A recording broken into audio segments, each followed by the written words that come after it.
The Cyborgs. Super-Earth tells us they're socialist terrorists turned against humanity, but there is much more to it.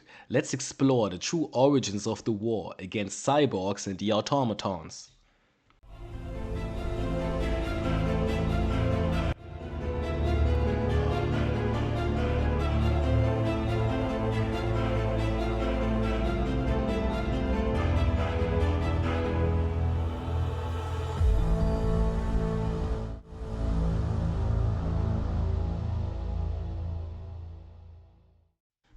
Welcome to Freedom Through Knowledge. I'm T3, and today we're taking you to the world of Cyberstan, home of the cyborgs, the creators of the automatons.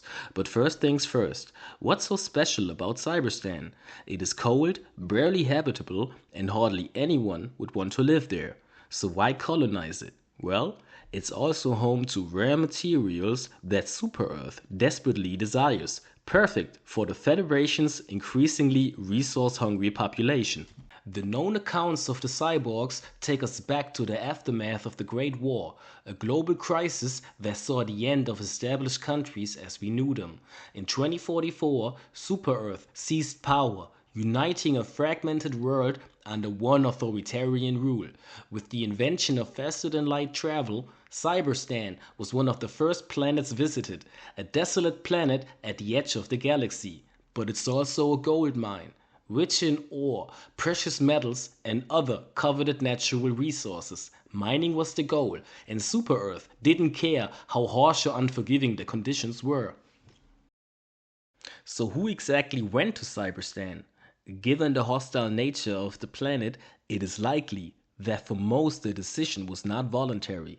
The first settlers were probably exiles, prisoners, and critics of the system, those deemed expandable.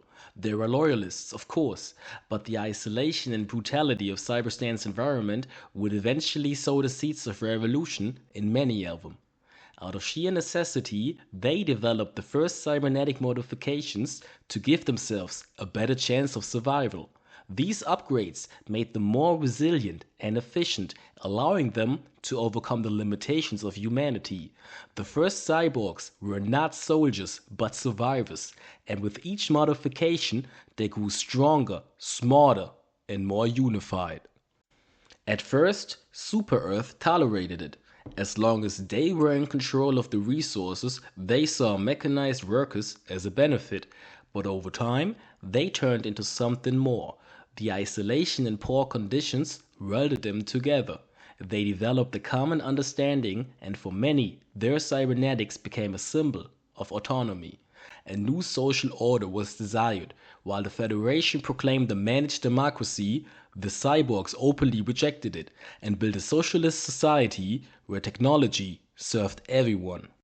Super-Earth was disturbed by this defiance. A first point of escalation was reached when the cyborg ideology spread to other planets and even systems. Federation officials saw this as a direct threat to their own power and responded with a heavy hand.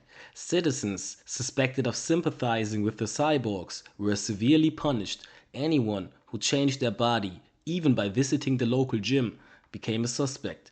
The era of mistrust has officially begun.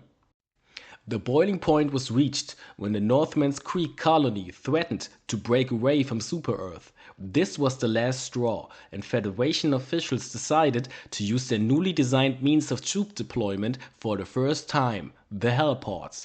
These supersonic pods, equipped with stabilizers and extreme shock absorbers, were designed to drop into virtually any type of terrain.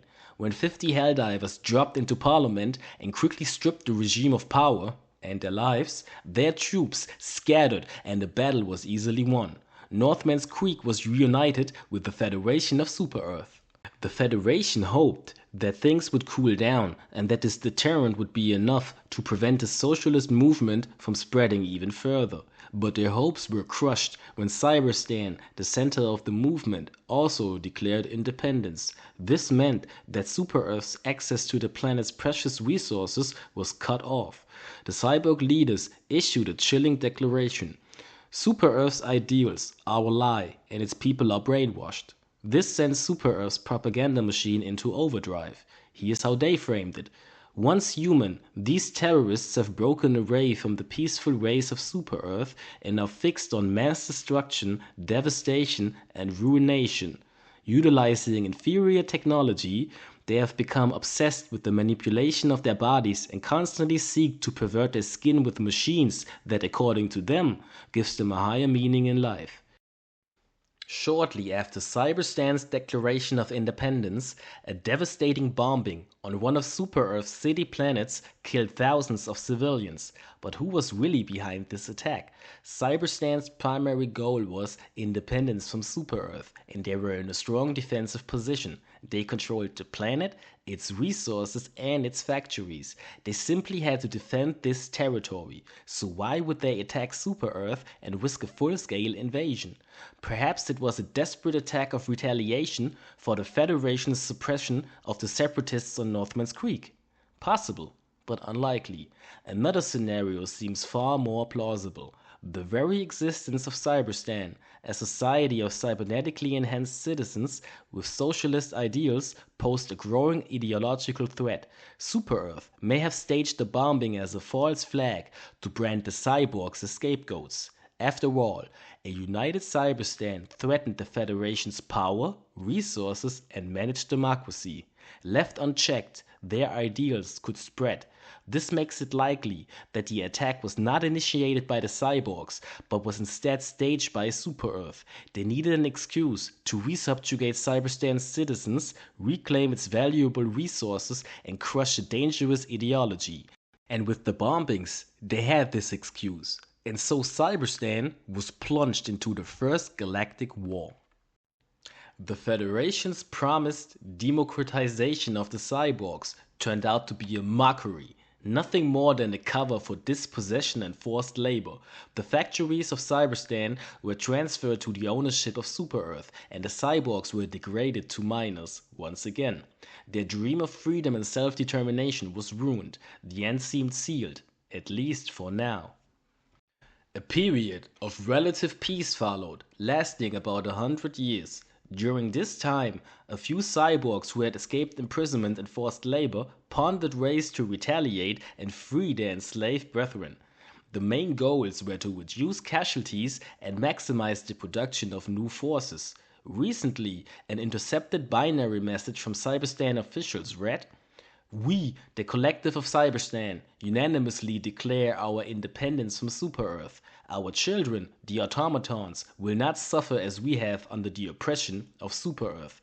The message was clear. They would fight to the bitter end. They have developed the automatons, fully mechanical soldiers who no longer rely on human resources. Their goal is not to conquer Super-Earth, but to liberate Cyberstan and their creators. When the troops were ready, they launched their reclamation project. Now to breaking news. We've just received what appears to be the first confirmed footage of the emerging automaton threat.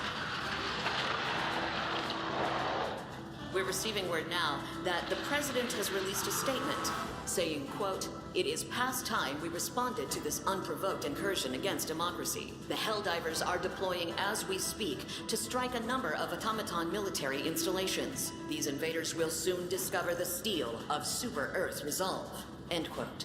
With fighting on two fronts, this will be the largest Helldiver mobilization since the First Galactic War. That's Liberty's latest. I'm Coretta Kelly. It's clear to us that the greed of the Federation is the root of this conflict.